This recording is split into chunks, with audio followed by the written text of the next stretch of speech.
Good evening साथियों। थोड़ा सा लेट हूँ आज।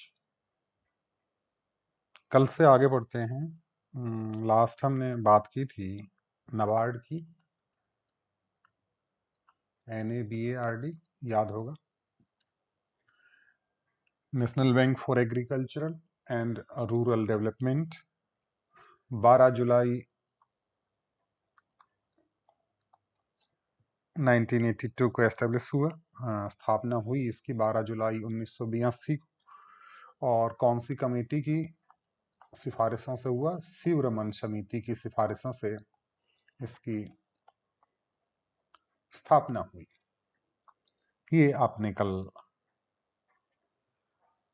इसमें पढ़ लिया था। और 2019-20 के आंकड़ों की बात करें तो नाबार्ड ने जो है लगभग 13,73,000 और 766 करोड़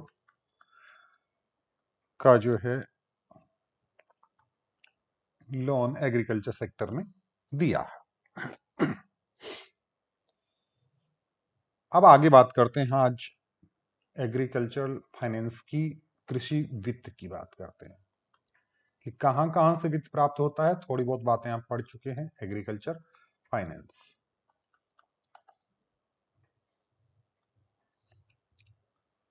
एक, आप सुन लें, धीरे धीरे बोल रहा हूं, लिख लें भले। एक प्रोफेसर अर्थशास्त्र के किंडलबर्गर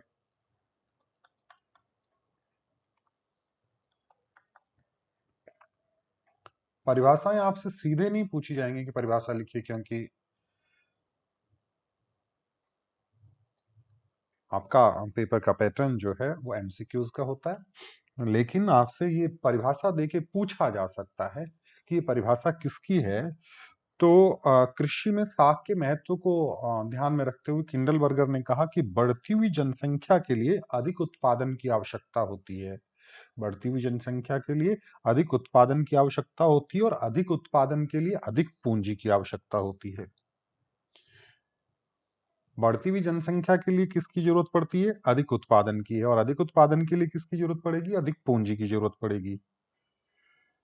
क्योंकि जमीन को तो बढ़ाया नहीं जा सकता ना, तो पूंजी को बढ़ाया जा सकता है। और भूमि क्षेत्र को तो आप बढ़ा नहीं सकते, पूंजी को बढ़ाएंगे।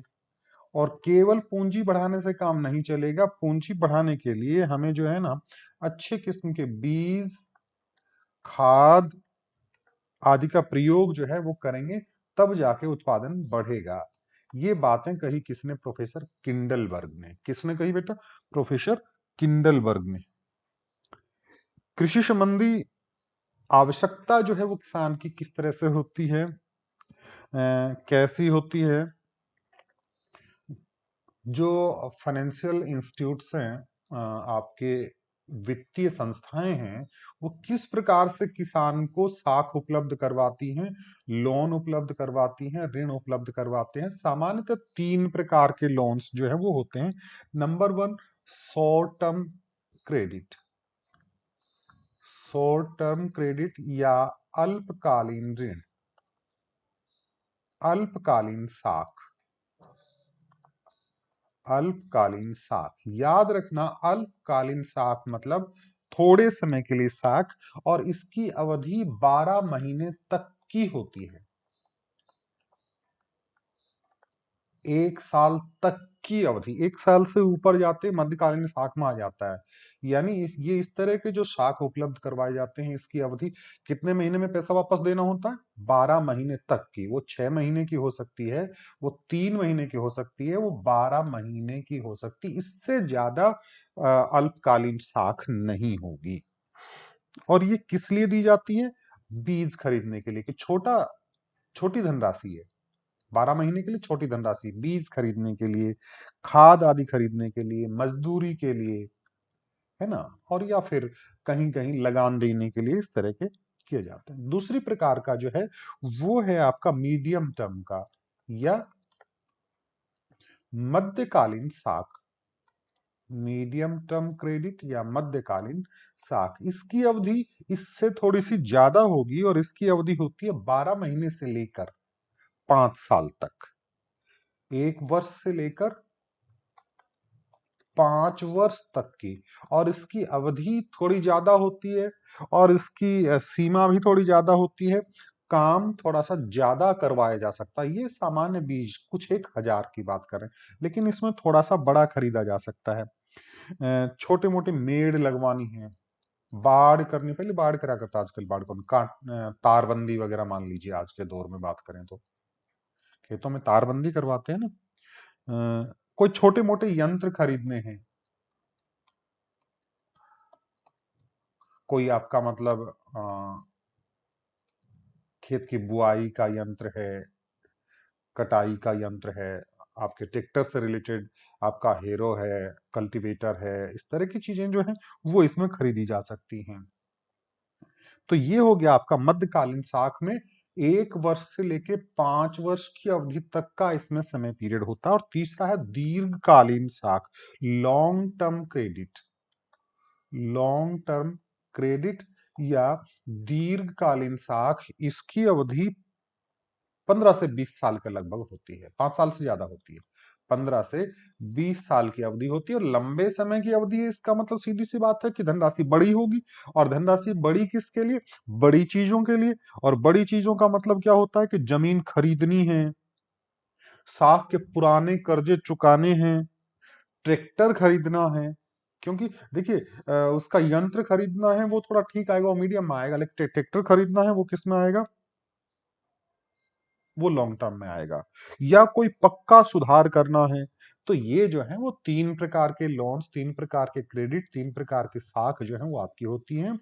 शॉर्ट टर्म क्रेडिट, जिसकी अवधि जो है 12 महीने तक की होती है। मीडियम टर्म की, जिसकी अवधि 1 साल से लेकर 5 साल के बीच में होती है। और लॉन्ग टर्म की जो अवधि है वो 15 से 20 साल की होती है।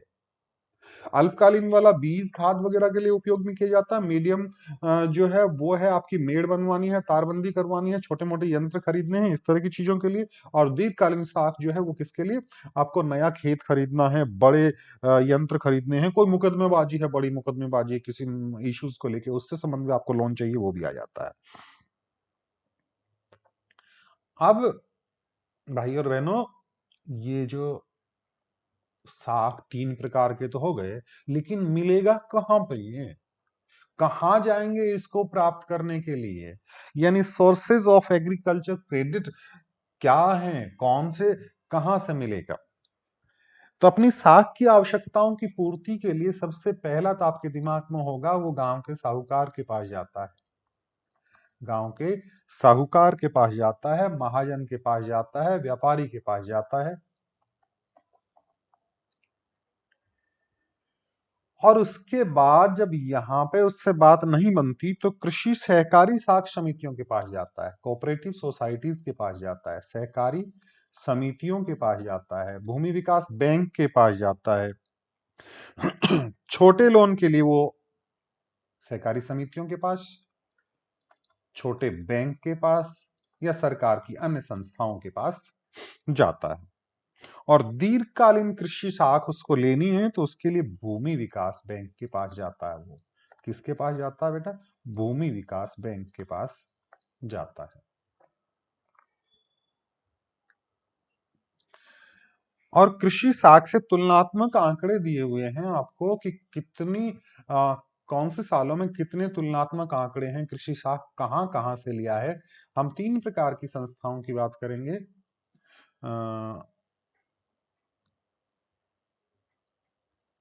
ये देखिएगा,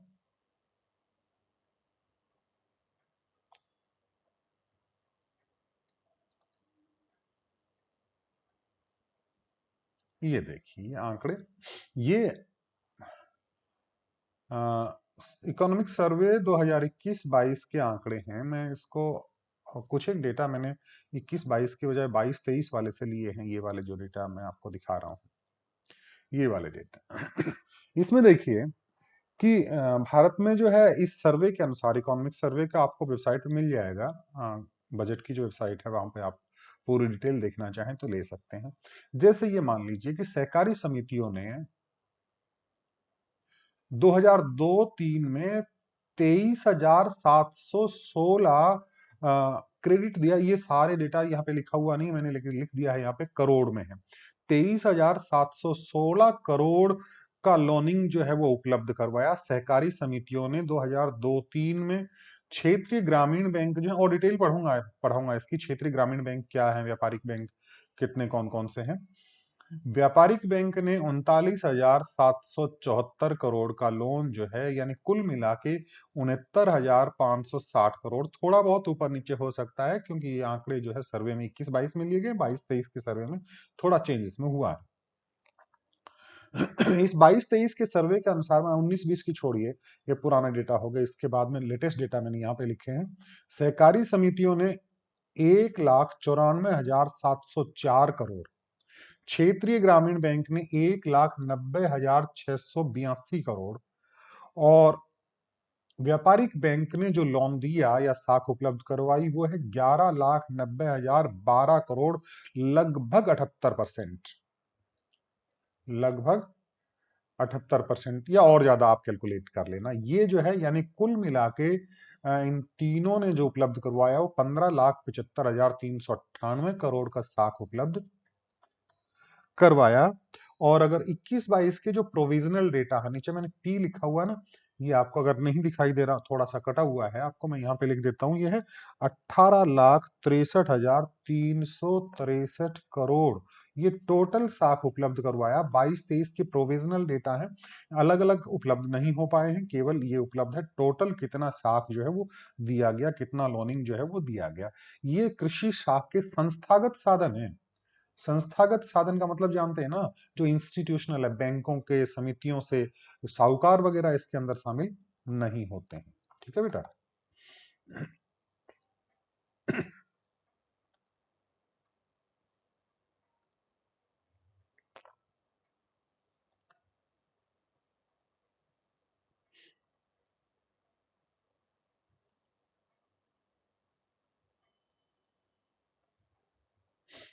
Just a minute.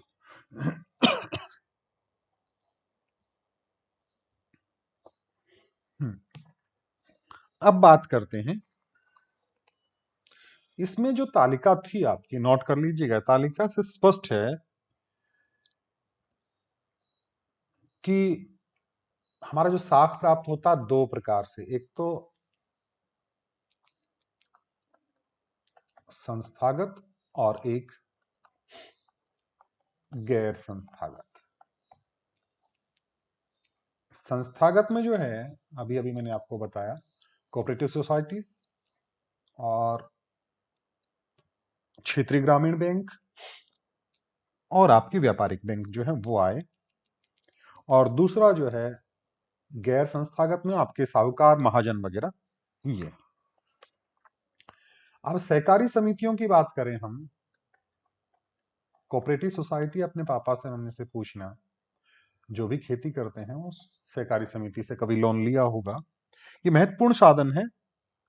और ग्रामीण साख की लगभग 12-13% पूर्ति जो है वो सहकारी समितियों द्वारा होती है, लगभग आंकड़ा 12-13% का। और 2020-21 की मैं बात करूं तो 20-21 में सहकारी समितियों ने लगभग 1,94,704 करोड़ का साख जो है वो उपलब्ध करवाई है। किसमें? सहकारी समितियों ने।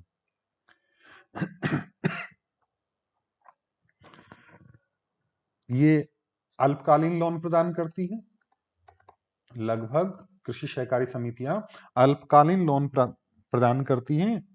और इन समितियों की संख्या जो है वो 95,000 से ज्यादा है। ये पुराना डेटा है थोड़ा, अब जो है बढ़ चुकी है संख्या।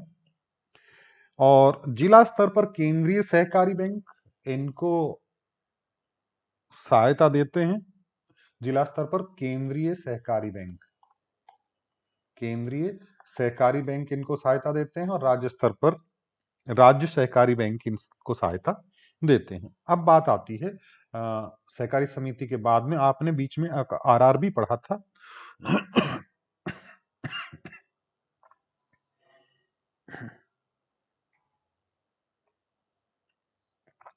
इस सहकारी बैंक के जैसी एक स्थिति और आती है आपकी सहकारी समिति जैसी, ये है आपका भूमि विकास बैंक।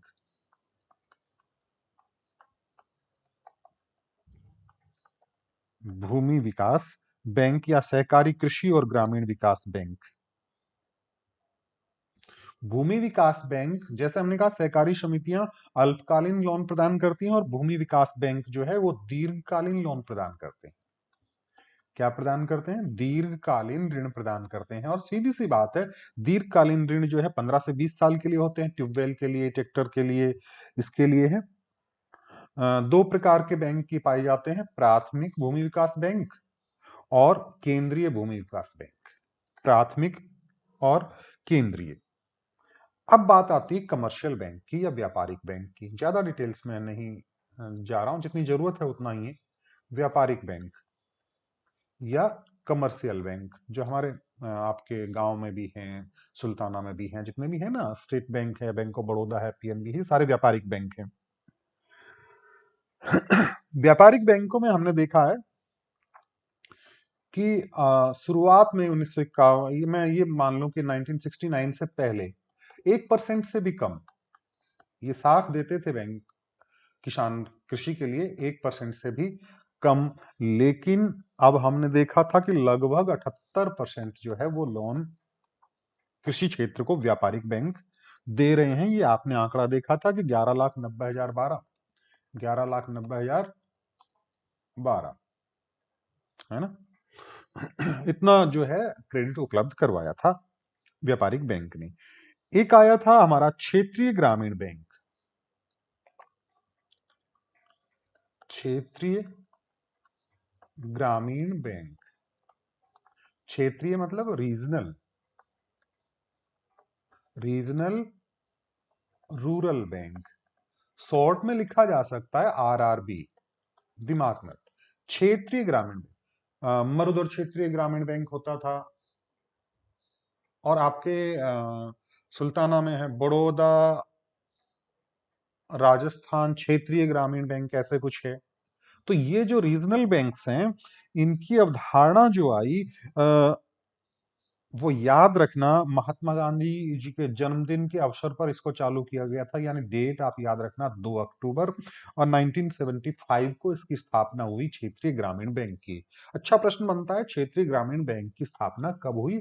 2 अक्टूबर 1975 को क्षेत्रीय ग्रामीण बैंक की स्थापना हुई, 2 अक्टूबर 1975 को। और इस समय पे हमारे देश में लगभग इन बैंकों की संख्या 43 नहीं, संख्या बढ़ चुकी है। मेरे पास जो डेटा है वो थोड़े से पुराने हैं। जनवरी 2023 के अकॉर्डिंग क्षेत्रीय ग्रामीण बैंक जो है वो लगभग 56 है। बीच में काफी ज्यादा हो गए थे, लेकिन बाद में सरकार ने इसमें काफी कमी कर दी है। शाखाएं इसकी बहुत ज्यादा हो सकती हैं, लेकिन जो बैंक हैं वो कितने हैं? 56 हैं। और इन बैंकों के द्वारा जो लोन दिए गए वो 1,90,682 करोड़ दिए गए। 1,90,682 करोड़ 2021-22 का आंकड़ा है ये हमारे पास। अब बात आती है स्टेट बैंक की।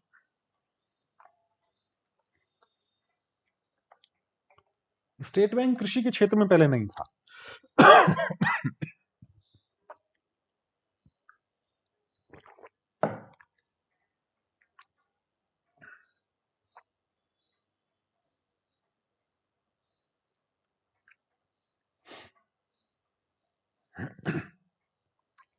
स्टेट बैंक की जो स्थापना हुई एकीकृत ग्रामीण साख योजना के तहत, एकीकृत ग्रामीण साख योजना,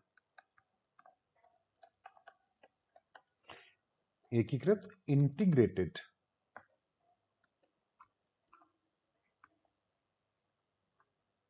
रूरल क्रेडिट स्कीम,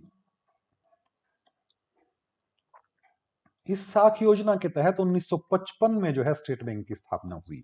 1955 में स्टेट बैंक ऑफ इंडिया की स्थापना की गई, एसबीआई की स्थापना की गई। और इसका उद्देश्य जो था कि किसानों की बैंकिंग आदतें डालना। बैंकिंग आदतों का मतलब किसान पहले सारा पैसा जो है अपने पास घर पे रखता था, छुपा के रखता था, बचा के रखता था बचत के रूप में, लेकिन बैंकिंग आदतों की और किसानों को ज्यादा साख उपलब्ध करवाने के लिए की है। और ये सहकारी समितियों को लोन प्रदान करता है कम ब्याज पर, आजकल किसानों को भी लोन प्रदान करता किसानों को थोड़े से बड़े रीजन्स के लिए करवाता है, ट्यूबवेल वगैरह के लिए या ट्रैक्टर आदि खरीदने के लिए ये लोन प्रदान करता है। अगली आती है, वापस से मैं बता चुका हूं, नाबार्ड की, बहुत ज्यादा डिटेल्स नहीं बताऊंगा। NABARD national bank for agriculture and rural development, Sivaraman committee की सिफारिश के आधार पर 12 जुलाई 1982 को इसकी स्थापना की गई थी।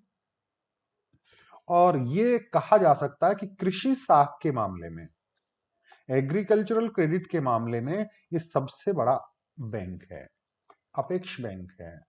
कह सकते हैं कृषि के मामले में अगर सबसे बड़ा बैंक कोई है तो वो है नाबार्ड है। और बाकी इसकी बातें मैं बता चुका हूं आपको। बात आती है लैंड रिफॉर्म की, भूमि सुधार की। भूमि सुधार क्या है?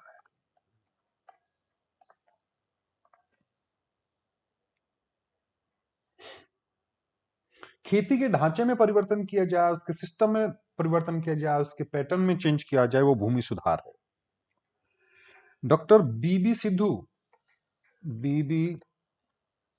सिद्धू के अनुसार विशेष उद्देश्यों की प्राप्ति के लिए भूमि पट्टा प्रणाली और खेती के ढांचे में सोच समझ कर किए गए जो परिवर्तन हैं उनको भूमि सुधार कहते हैं। भूमि सुधार के मुख्य उद्देश्य रहते हैं, एक तो जमींदारी प्रथा का उन्मूलन। जमींदारी प्रथा का उन्मूलन कहने का मतलब बिचौलियों की समाप्ति, जो वास्तविक काश्तकार हैं उनको वास्तविक उनका हक मिलना, और वितरण की जो असमानता है, वितरण की असमानता है उसको समाप्त करना। अब कौन कौन से भूमि सुधार जो है वो भारत में हुए उनके संदर्भ में थोड़ा जिक्र करेंगे। सबसे पहली बात तो हम यही कहें, जमींदारी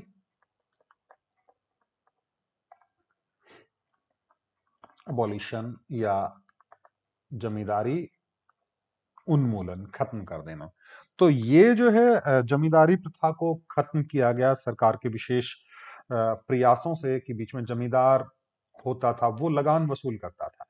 जमींदार क्या करता था, काश्तकार से लगान वसूल करता था, और वो लगान वसूल करके बिचौलिए के तौर पे कुछ हिस्सा अपने पास रख लेता था, बाकी हिस्सा किसके पास जमा करवाता था, सरकार के पास। इन लोगों की बड़ी समस्या थी कि हमसे ज्यादा वसूल करते हैं, यहाँ पे कम पहुंचाते हैं, इसलिए सरकार ने विशेष प्रयास करके इस प्रथा को खत्म कर दिया गया है। और जमींदारी खत्म करने का इसका इंपॉर्टेंट क्वेश्चन जो बनता है वो ये बनता है कि जमींदारी उन्मूलन का सबसे पहला कानून कहां बना, तो बिहार में बना बेटा। सबसे पहला कानून बना बिहार में 1950 में।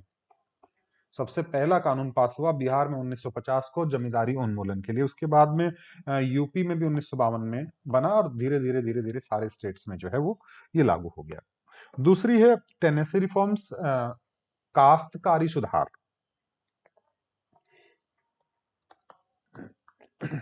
काश्तकारी प्रथा में सुधार।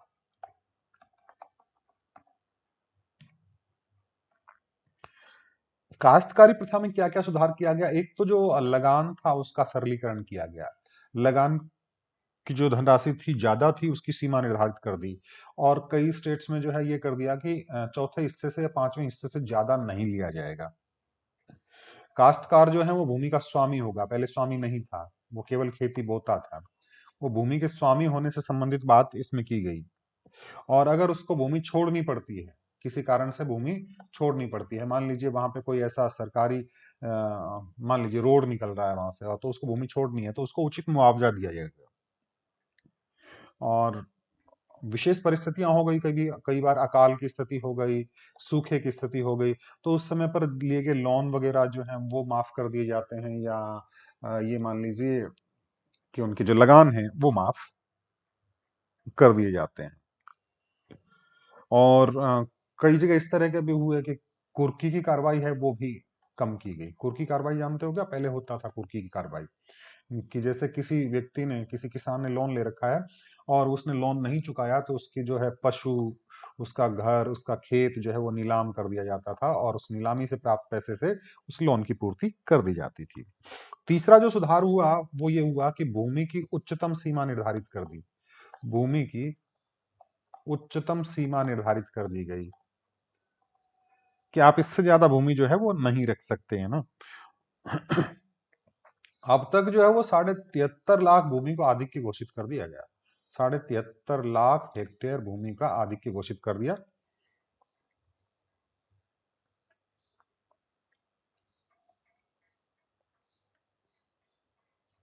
हम्म यानी ये एक्सेस भूमि जो है वो भूमिहीन किसानों को जो है वो सौंप दी गई। एक बात आती है चकबंदी। चकबंदी की बात मैं कल बता चुका हूं, ज्यादा डिटेल्स में नहीं जाऊंगा। चकबंदी का मतलब एक किसान के पास एक टुकड़ा यहाँ पे जमीन का, एक यहाँ पे, एक यहाँ पे, एक यहाँ पे, और दूसरे किसान का एक यहाँ पे है, एक यहाँ पे, दो तीन जगह। एक मिनट रुकिएगा। लाइट चली गई है, मैं बहुत फास्टली इसको बताऊंगा। चकबंदी जो है, हाँ, यहाँ अलग अलग जो जमीन के टुकड़े हैं उनको एक साथ करने की जो है, बिखरे हुए खेत हैं, छोटे छोटे खेत हैं, तो उनका आकार उचित नहीं होता कि छोटो से खेत है ट्रैक्टर ही कौन चाले। तो उसको ये कहा गया कि भाई इतने टुकड़ों का क्या करेगा। पड़ोसी श्याम प्रकाश की जमीन है इधर राम प्रकाश की, तो श्याम प्रकाश राम प्रकाश की एक जगह कर दो, राम प्रकाश ने दे दी। इन राम प्रकाश श्याम प्रकाश की एक जगह है, वो श्याम प्रकाश को दे दी, है ना। इसके भी एक खेत हो गया और इसके भी एक खेत हो गया, ये बड़ा हो गया, आराम से ट्रैक्टर चल रहा है, हम भी आराम से ट्रैक्टर चल रहा है। तो ये चकबंदी है। फिर बात आती है सहकारी खेती की। सहकारी खेती का मतलब क्या होता है बेटा? सहकारी खेती का मतलब ये होता है कि जैसे मान लीजिए एक व्यक्ति का खेत यहाँ पे है, उसके एक ही है, दूसरा खेत नहीं है। दूसरे व्यक्ति का खेत यहाँ पे है, इसके भी छोटा ही खेत है, उसके भी एक ही है। और तीसरे व्यक्ति की यहाँ पे खेत है, एक बीच में एक व्यक्ति के यहाँ पे है, एक व्यक्ति का ये वाला खेत है, एक व्यक्ति का ये वाला खेत है, और एक व्यक्ति का ये वाला खेत है। अब जो है इसकी समस्या होती है कि ट्रैक्टर कौन चाले ढंग से, बुआई ढंग से नहीं होती है। ये तो सहकारी खेती का मतलब ये होता है कि ये नंबर वन आदमी, ये दो नंबर, ये तीन नंबर, ये चार नंबर, पांच नंबर, छह नंबर, आप अपनी भूमि के मालिक हैं। मालिकाना हक कोई नहीं ले रहा उनसे। लेकिन क्या करेंगे, छह सौ मिल के बात कर लेंगे, भाई आप खेती एक जगह कर लेते हैं, सारा खर्चा एक साथ करेंगे, खेती एक साथ कर लेंगे, जो अनाज का उत्पादन होगा उसको बाद में बांट लेंगे। तो पूरे खेत में होगा, आराम से जो है खेती होगी, आराम से कोई दिक्कतें पैदा होंगी नहीं। तो ये आपकी सहकारी खेती की बात आई।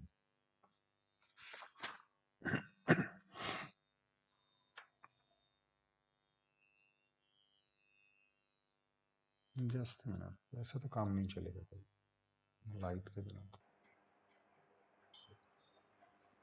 काफी देर वेट कर लिया साथियों। आपको नहीं लगता होगा, मैंने पॉज करके रखा था कि लाइट की वजह से थोड़ा डिस्टरबेंस हो रहा है, आवाज अब भी आपको आ रही होगी। तो मैं इस वीडियो को यहीं पे खत्म करता हूँ। अगर थोड़ी देर में कुछ सामान्य हो जाएगा तो आज के दिन एक छोटा सा वीडियो जो है 15-20 मिनट का और क्रिएट कर लूंगा, और वो साथ में इसमें डाल दूंगा, तो आप लोग देख लेना उसको, है ना। थोड़ी सी बात हम सहकारी खेती की जो है वो इसमें कर रहे थे कि किसान अपनी इच्छा से शामिल होता है। किसान जो भूमि का मालिक है वो वही रहता है, अलग अलग मालिक हैं वो अलग अलग ही रहेंगे। इच्छा से शामिल हुए 7 जने हैं, 8 जने हैं, जो भी हैं, जो संसाधन लगाएंगे वो शामिल संसाधन लगाएंगे, ट्रैक्टर लाएंगे, वो सबका खर्चा जो है वो शामिल होगा। फर्म को एक इकाई मान के जो है, पूरे इसको एक इकाई मान के सारा मैनेजमेंट इसका किया जाता है। और सारे सदस्य जो है अपने भूमि के हिस्से के हिसाब से और जो जमीन के हिसाब से जो है अपना पैसा इसमें लगाते हैं, और लाभ का जो डिस्ट्रीब्यूशन है लास्ट में वो उसी हिसाब से करते हैं। तो मैं इस वीडियो को यहीं पे खत्म कर रहा हूँ। अगर लाइट आ जाती है और ये थोड़ा सा ठीक हो जाता है, मुझे नहीं चाहिए, क्योंकि डिस्टरबेंस में आप तो डिस्टर्ब होते ही होते हैं, आपसे ज्यादा मैं डिस्टर्ब हो रहा हूँ, क्योंकि मैं इस तरफ ध्यान नहीं देने की वजह मेरा ध्यान उधर जाता है। तो अभी रोकता हूँ इसको मैं। मिलते हैं नेक्स्ट वीडियो में।